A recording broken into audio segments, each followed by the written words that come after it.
Hello one and all, this is Hybridsteel. Thank you very much for joining me in this video. Today we're going to be talking about my time at Portia, which is basically Stardew Valley in 3D graphics. So without further ado, let's get it on, shall we?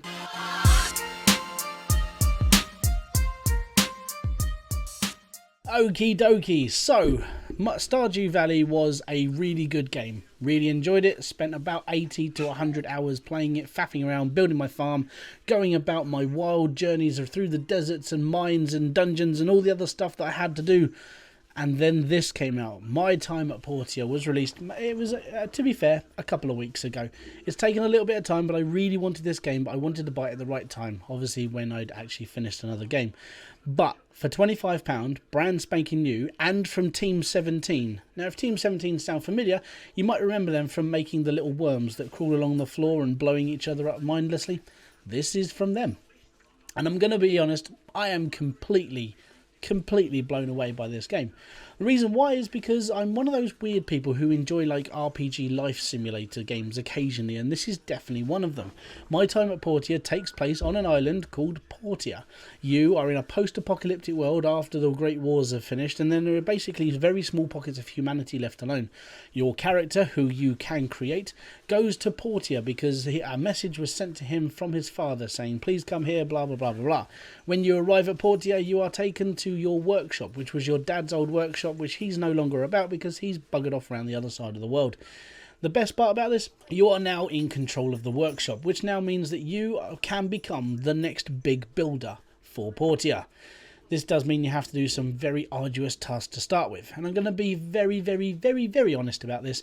I played this for about 8 hours and I've basically not done a hell of a lot. I've spent most of my time gathering materials that I needed to build the basics, then the basics turn into certain other things, and then those certain other things are made to build the first thing that I have to do. So I'm up to a point where I have to build a bridge.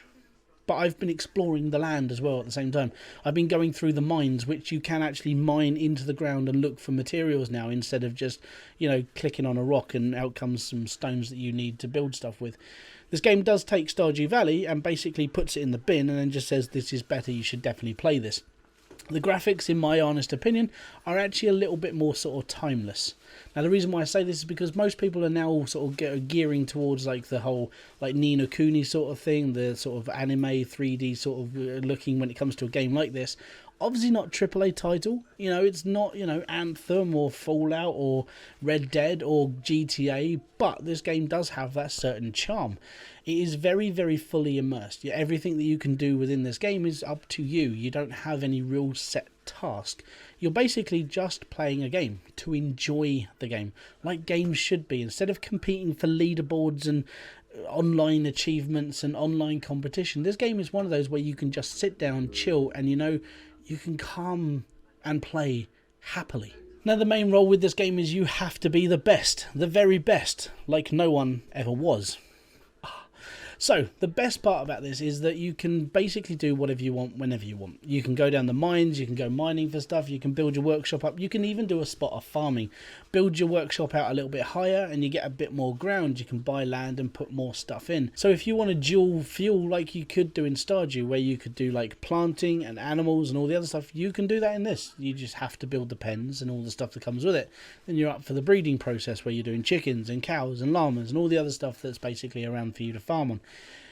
Then there's the relationship status of everything. Relationships are a big thing that Stardew Valley had as well. You could basically hook up with anybody that you were sort of like interested in around, and you could marry them. You could have kids with them. And it's the same with this. You can do exactly that in this game.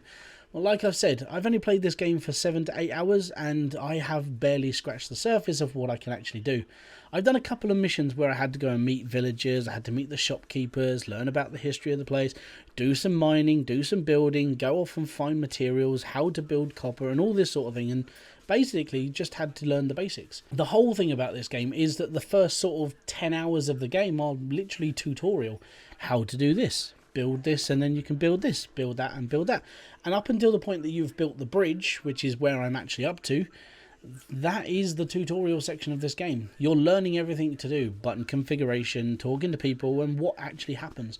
Now, like Stardew Valley, you can give gifts to people to heighten your relationship with other people on the island. So this means that you can be more interactive with everybody that's kicking about, which is not necessarily a bad thing when you consider that this game is sort of supposed to be a social experiment with your own life as well. Do you go out and talk to people? No! Do it in a video game, because if you're an antisocial person like myself, doing it in a video game just means you don't have to really care about the relationships you have. You just do it and it's all part of the game.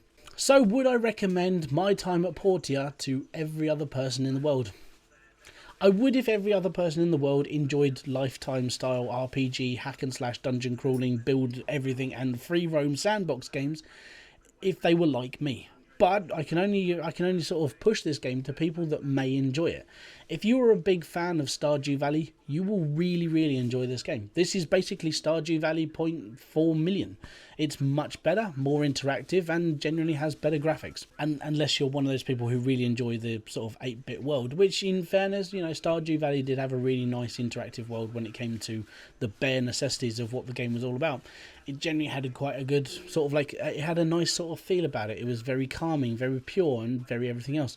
With this game, it takes Stardew Valley and just sort of patters over it with 3D graphics and a lot more immersive feel when it comes to the actual gameplay. So all in all, yes, I would recommend this game if you're a bit like me, where you play everything else, but you have a soft spot for things like this. It's one of those games that if you buy it for £25, you're not spending a hell of a lot of money on it. I mean, yeah, okay, it's 25 quid for a sort of like a not a AAA title. This is basically a AA title, but it's done very well. It is done to a high spec, and it's done to a point where you're always wanting to do something else. You can go off and do whatever you like, whenever you like, and there's no real rules about what you're doing. I mean, there are missions where it's like, can you do this for me? Can you do that for me? But you can either take your time, not do it at all, or it'll probably come up again a bit later on. If it's anything like Stardew, the missions will just keep repeating themselves over the time, and it is laid out like Stardew Valley. Yeah, certain seasons, certain days, certain months. So you're going to be doing it for a specific amount of time. Then you're going to move season, whilst doing all the world events at the same time. So much like Stardew Valley, where you had to go to like the big soup meeting, where you had to donate fruit to a giant soup, you can do that in this as well. So they've taken a lot of Stardew Valley and turned it into this. And basically it's the same game, it's just a lot better, in my opinion. So thank you very much for watching this video. This has been Hybridsteel, and until my next video, live stream, or whatever else I do in this channel, don't forget to hit the like, subscribe and notifications button below for all other updates, and I will be back with another video whenever that may be. Thank you very much, peace out, have fun and enjoy everything you guys do. Bye bye.